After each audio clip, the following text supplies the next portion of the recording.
Thank you, David. We'll start. Edwin Spanhauer, Human Resources, Board of County Commissioners. Janice Gilly, County Administration. Tanya Ellis, Interim Mass Transit Director. Kristen Hewell, County Attorney's Office. Vicki Powell, Clerk of Court Payroll. Lorraine Hudson, Clerk of Court Payroll. Jim Stanton, Chief Shop Steward, ECAT. Lalonde Devon, ATU. Mike Lowry, President Business Agent, ATU. I'm Clem Balanoff, Assistant to International, ATU International President John Costa. Okay, so how do we want to start? I was wondering first if we could do this, Ms. Gilly. We have an outstanding MOU on the 3%. If we could have a discussion on that and maybe see where we're at with that. And we can express to you our concerns regarding the 3%. Would that be okay? I brought copies. Hopefully I brought enough. I'm not sure if I did. It's always hard because you never know how many people are showing. So let me give my team a copy here. There's two down there. And I got one of mine. And here's some extra. This is thank you. what you all sent us. Okay. And Go that way. There's two there. so what we'd like to give you, here's the second page too, this, is give you what our counter was. And what we're going to do though is we've kind of slightly revised it. And because we realized that the original counter response we sent to you, number one, had the wrong effective date because ECAT has a different, so there's three different pages. Let me get it to you this way. Thank you. And we realized that the pay period for ECAT is different than county workers because the original came over with the 5th. An actual pay period starts on the 6th, I believe, is when it starts for ECAT. And then there's just a slight revision in the actual MOU compared to the first one we sent over. And we wanted to have a discussion about that. Let me grab something. There you go. And there you go.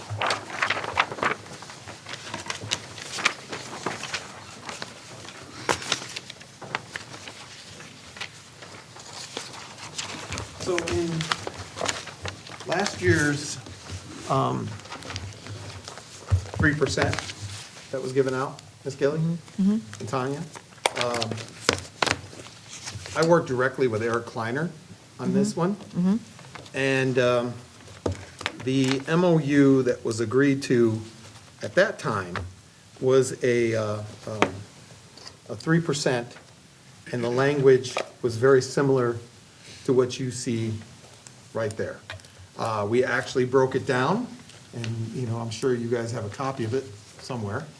And it actually broke down and actually had a wage progression table, like this one is offering up.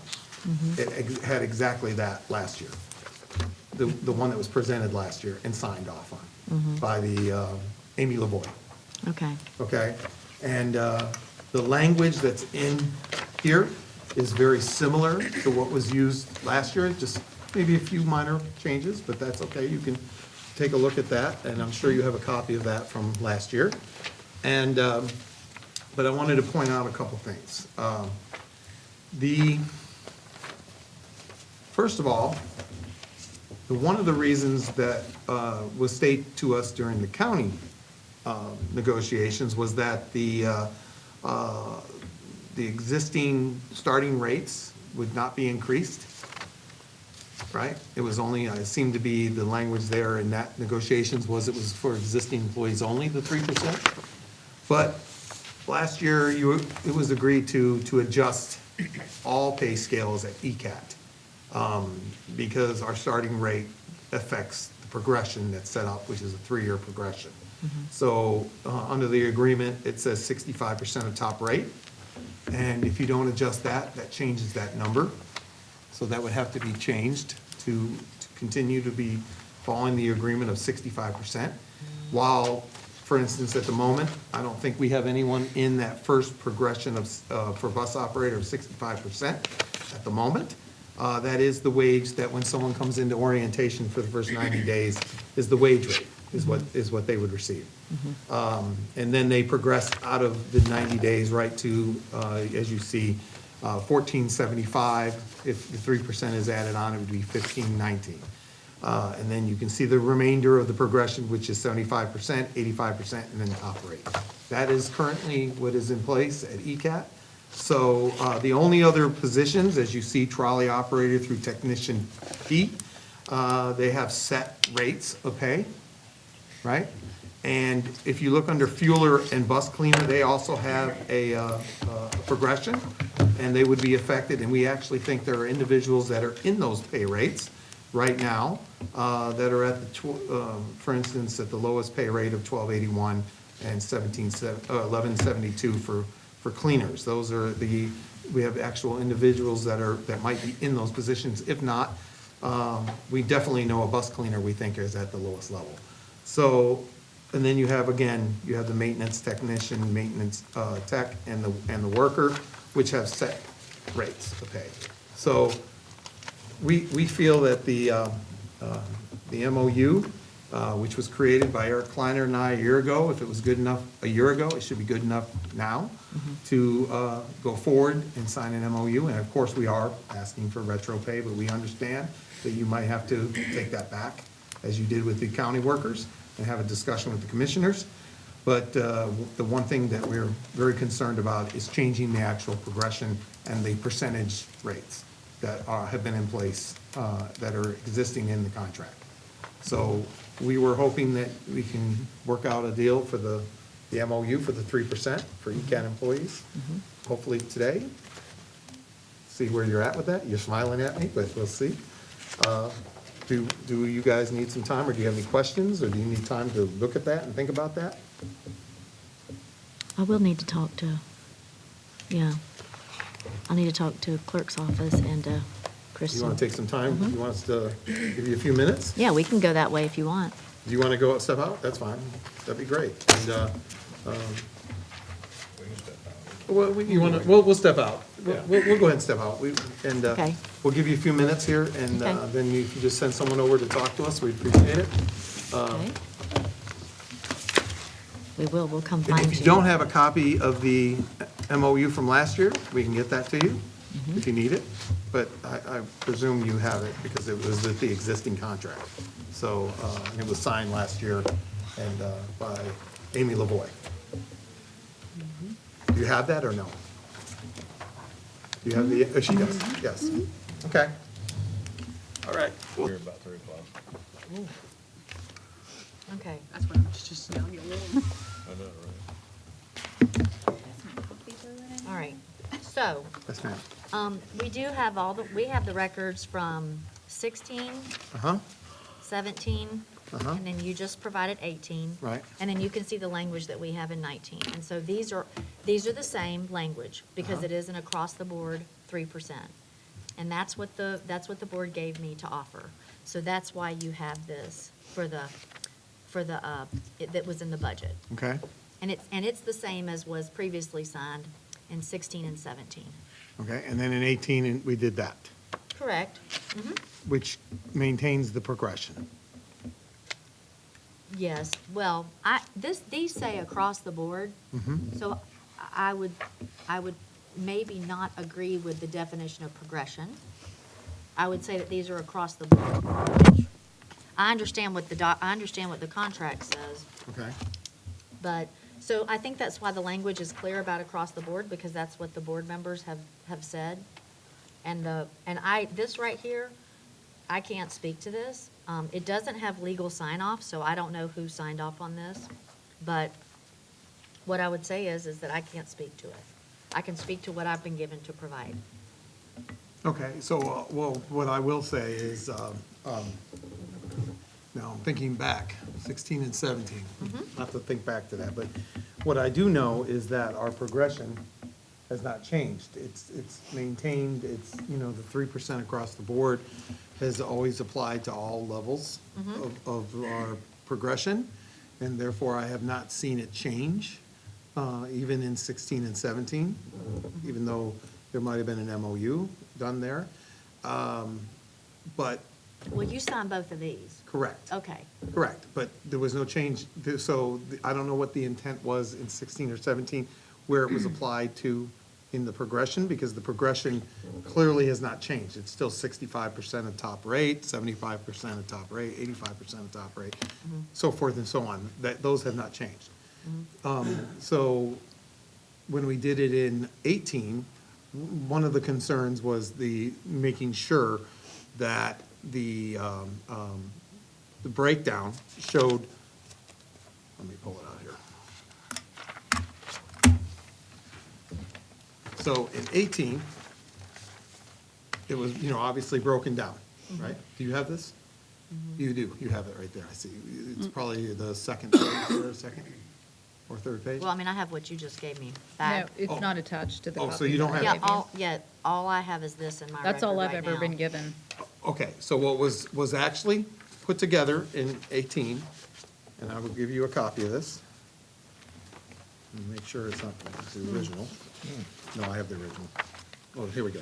So in 18, as it says, if you look and it says, the parties agree that the wage rates set forth in the wage progression table, okay? And the progression table was attached to this MOU. And that's what actually all employees, including management, everyone got a copy of. After Eric Kleiner and I worked on this, and then Amy Lavoie signed off on it. So that is what actually broke down and showed the numbers. Okay? Well, I'm not disputing what you're saying. I guess Right. what I'm saying, though, is that's really not what I've been given to offer. Okay. I haven't been given this to offer. I've been given an across-the-board. So Okay. I understand where the difference is in the wage rate and all of that. So I'm very clear about what we're offering and what you got last year. So we're both saying, I think we're speaking, Okay, so let me ask this question then. Is it the county's position that starting rates would remain, so let me, using the table. yeah. Using the table that, right here before us, that I just handed across to you. So if you look at that, and let's just use bus operator, it's the easiest one to use. Are you saying that if there are no employees currently under the existing rate of 1278, which is the 1 to 90 days, that rate of 1278 remains in place? Or once the 3% is applied, it then goes to 1316? no, what I'm saying is, so because you have 1278 was your new rate, for 2018, then 1278 would be your current rate, and that, it would not increase. It would be the next year, the 1278 would still be the beginning wage rate. So that's what we thought you were going to say. So Yeah. the issue with that is it changes our progression. And so we have a problem with that. Okay. Because that changes the progression that's been negotiated in the past and that would be changing the progression that the existing employees and the labor contract is set forth to say. Because that would, I don't know what the number would be. If we did the math, it might be 60% or something less.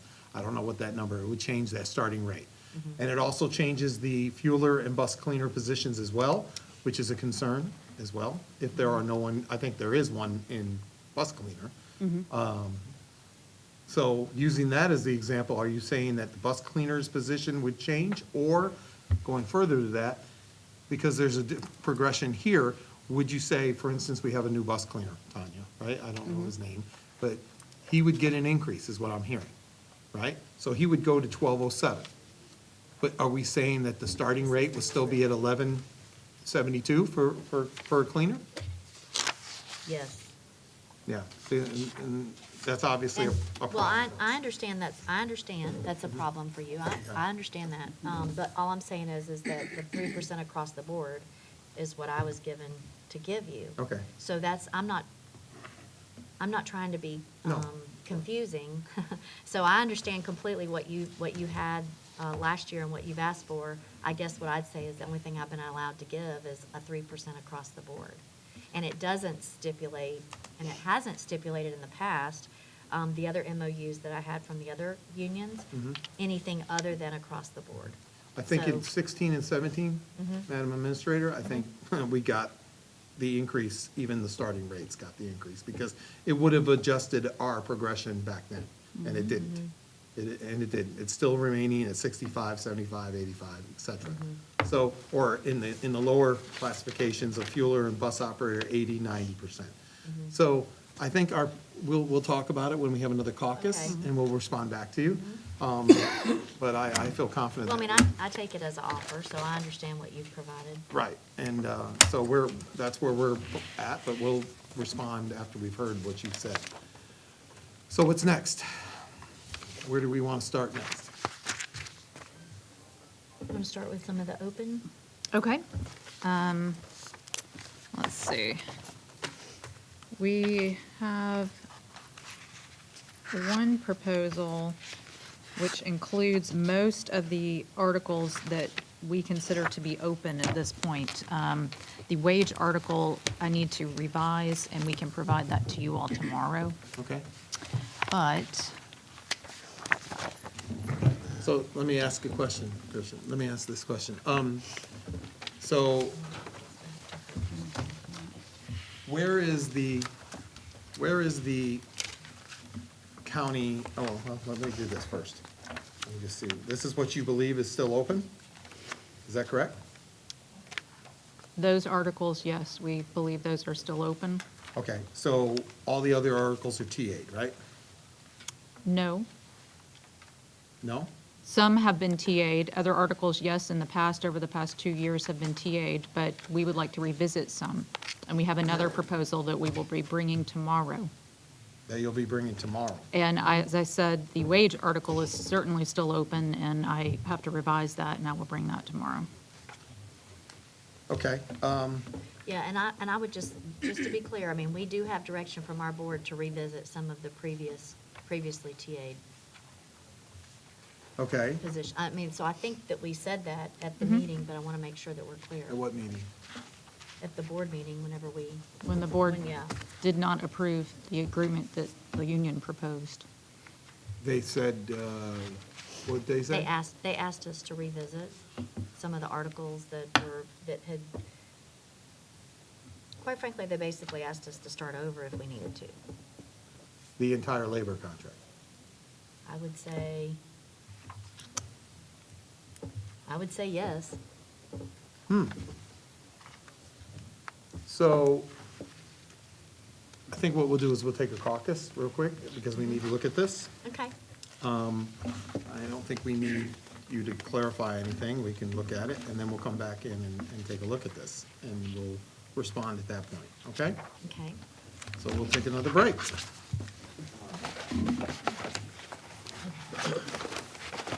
All right, so let me start off by saying a few things that I think is important to say for the record, since we're on the record. 74 years of bargaining. This local union has had thousands of transit workers, provided service to millions of people since 1945.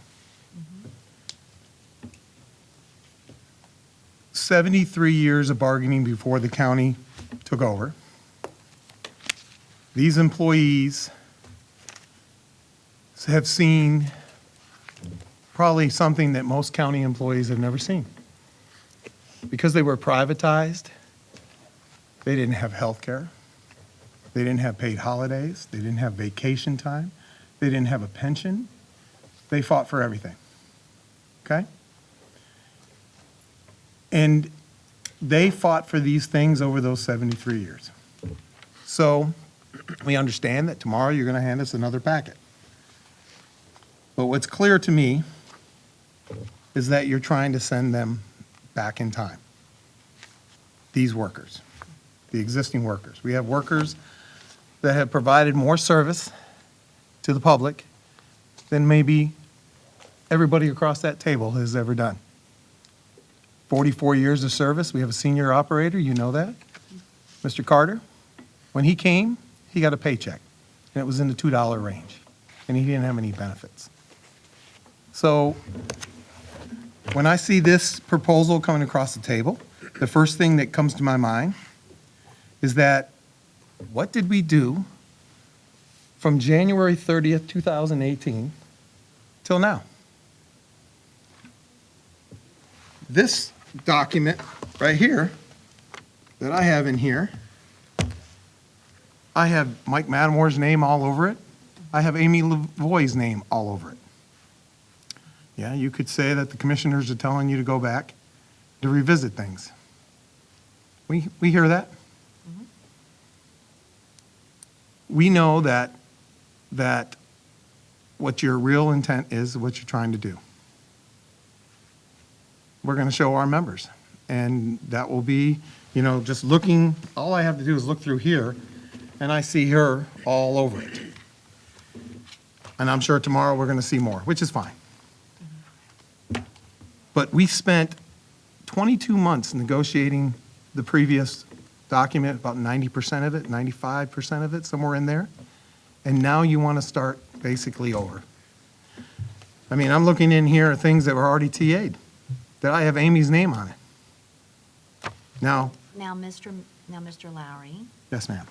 you were at the board meeting Mhm. when the board said that they would like us to revisit the previous contract. So, this should not be a surprise to you. So what were we doing for 22 months?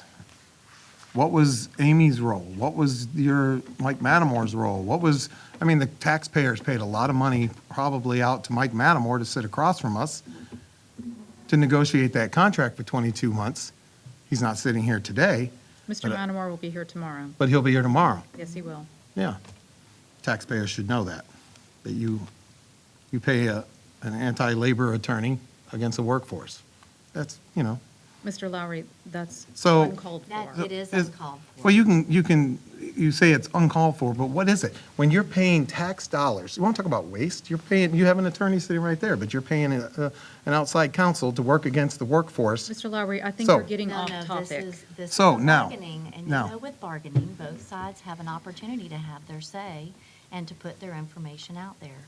So- Mr. Lowry, the board rejected the previous contract in terms of saying that the TAs and the MOUs needed to be revisited.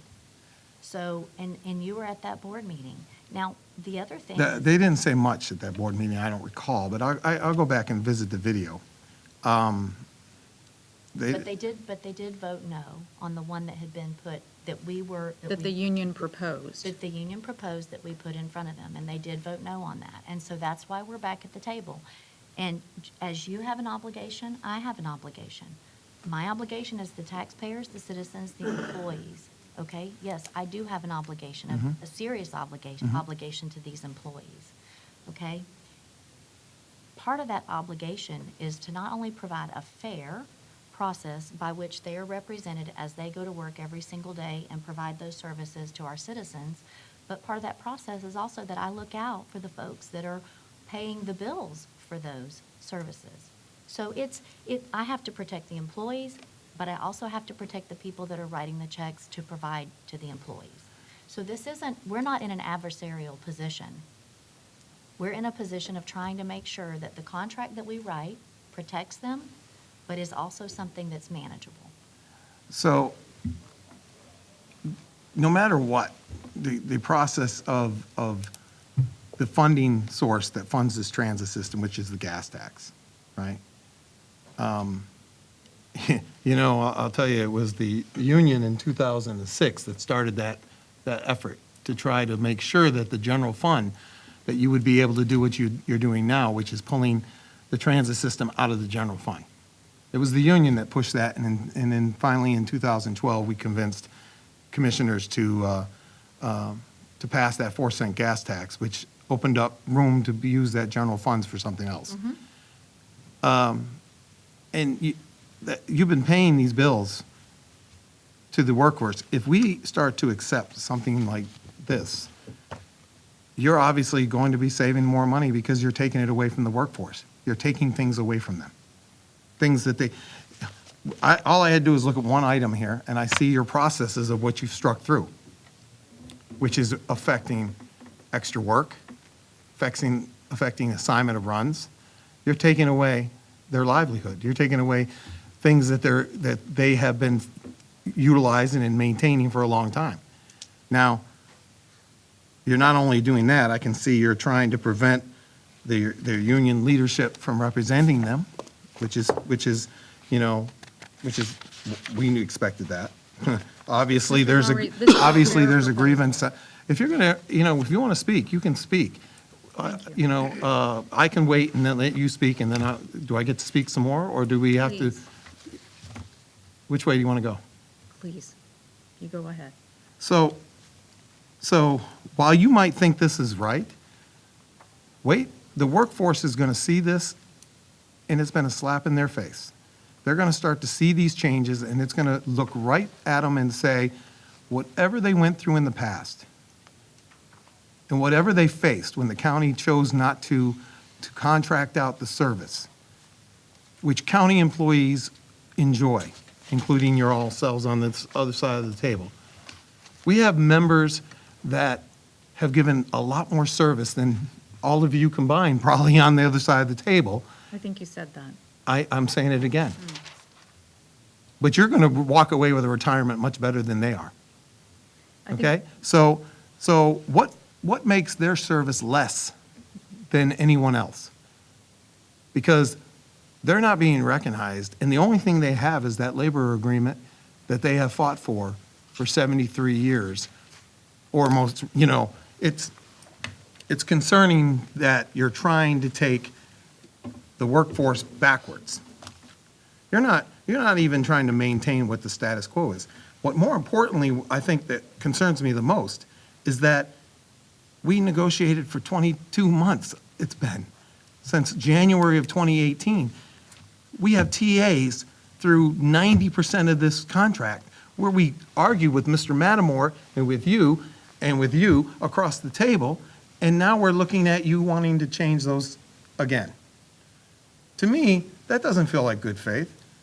That doesn't feel like, what were we doing back then? Why were we meeting? Why were we spending tax dollars doing that when here we are now, we're going to start this process all over again, it seems like. That's, this labor agreement is just looking at these articles, you're taking away things that have been in place for years in that labor agreement. Absolutely. And now you want to remove them. And not all of it's financial. Some of it's just working conditions, day-to-day working conditions. You want to change the structure, and you want, and So are you saying that there is no room for improvement in any process that may be 73 years old? so what we're going to do. I think that's what I hear you saying, and I want to make sure I clarify that. No, You're so saying that there's no way to improve a 73-year-old conversation. this is not improving, this is going backwards. This is the beginning, and I'm looking forward to seeing what you've got for me tomorrow, because this is saying, you're not going, union, transit workers, you're not going forward, and we're not improving this system, which the union has always worked across the table with management to make things better. We've always been willing to work on issues. That's why you have a gas tax, because we fought for it. And we're saying that you're sending these people 20, 30, 40 years backwards by what you're doing. Well, I think that's a gross misinterpretation of what we've provided. I think what we're trying to provide is a way to be obviously easier to manage in terms of the expectations of the employees and also from our side. I think your expectations of the employees are going to be a little different than what you think when they look at this. They're going to look at this much differently than you'll see. Well, You'll I see. think the intent is to provide a cost-effective and efficient operation. And you're saying it hasn't been? I think there is room for improvement, certainly. Well, there's always room for an improvement, but not Yes. off the backs of the workers. I think you've misinterpreted it. Well, You haven't, granted, you haven't really had much time to review it, and, there are other articles as well, so, and we're certainly here to negotiate. That's just a proposal. oh, yeah, I understand what negotiations is. So I think what's best for us at this time is to go back and absorb this tonight. We'll come back in the morning, we'll see what else you have for us, because before we respond to this, I think it's more importantly that we see what else you have. Because, you know, this is telling me the direction, and you've already stated that you've been instructed to basically negotiate the entire contract, the contract over. Is that correct? The majority of it. Well, it was stated, so we know that. So this could be another long road. And I find this to be very concerning for the sake of the community, the people we service, and we provide a very important service. We see more people in a day than most people see in this county. We also see the most vulnerable citizens in this community on a daily basis. And you know, it takes special people to provide this type of service. And again, I want to just make sure you know that 73 years of bargaining, we're not willing to go backwards in life. Once again, that is your interpretation of what is happening. I would disagree that it's going backwards. I know you would disagree. Well, I guess the best way to determine that will be when the workers see these documents. And Well, when you know, they, it also depends on how it's presented to them as well. all I have to do is match up one article to the next article and say, here's your existing article, here's this one, you all tell me what you think. And I'm sure they're going to respond to that. Anybody else want to add anything? Clem? So we look forward to coming back tomorrow and seeing what else you have to offer. It's disappointing because we thought we were coming in to look at 5 or 6 things. I have an email that I'll give you a copy tomorrow morning that clearly stated what you thought back on May 2nd was the available, the TAs that weren't reached. Correct. And- And that was before the board voted down the proposal that you provided. So let me ask the question, since you said that. So are you saying that the board, who you were supposedly to keep up to date with negotiations, has kind of gone in a completely different direction beyond, and all the negotiating we did was not worth anything? I don't think you said that I at all. didn't. I'm just asking because were they not aware of the TAs that are throughout 90% of this contract that have been reached signed by Michael Fully Matamore? aware of the entire process that has happened throughout the past 22 months. Sure. 20 bargaining sessions. Sure. Yes, they are aware of all of that. So if they're aware of that, so you're saying they want to revisit issues that we already agreed to? That we've already negotiated in good faith? I'm At the saying table? that they did not approve the contract proposal that you put forth. Oh, I understand what you're saying about the day. That's all that at the- I am saying. I understand what Period. you're saying, what happened at the county commission on the Yes. dais. And that is What- all that I am saying. I know. But what I'm saying is, so to me, that sounds like there was another intent all along. There was another intent. Yeah, to me. It sounds like there was an intent. So if I'm Mr. a. Lowry, I'm not if- inside your head, and I don't. If I'm know a what county your- commissioner. How you may construe. If I'm a county commissioner and my bargaining team was negotiating for me and coming back and coming into executive sessions and feeding me, this is what's been TA'd, this is what's been reached, and going on, I'd be fully aware of what happened. So I wouldn't have an intent to attack the entire labor agreement when I knew there was only 5 items still left open. I would be more concerned about those 5 items, and that's it. I wouldn't be thinking about destroying what had been worked on between the two parties for 22 months. I wouldn't do that unless I had some other intent, I don't think. knowing that I had the power all along just to say, I'm rejecting the entire contract. Mr. Lowry, that's what they did. That's a concern. That's a concern. You were there at the meeting. Of course I was, but also I was there, but I was also there not knowing what their intent was. Because Mr. Lowry, you've misconstrued all of this, and that is your interpretation, and you're entitled to it. But don't project that. Well, I don't know what their intent is, because it's concerning to me that. You're making that assumptions. 22 months of negotiations were done. Then why did Michael Matamore and Amy Lavoie put their name all over these documents? Why would they do that? Because it was supposed to be good faith by both parties. I know this side negotiated in good faith all along. We had good faith, trying to reach an end document. And so did the county. Doesn't feel like it now, but that's okay. So we think it's best at this point to come back tomorrow morning at 9 a.m.? Is that when we're I scheduled, or believe 10 we're a.m.? scheduled at 10. 10 a.m.? We'll come at 10 to see what else you have for us, and we'll go from there.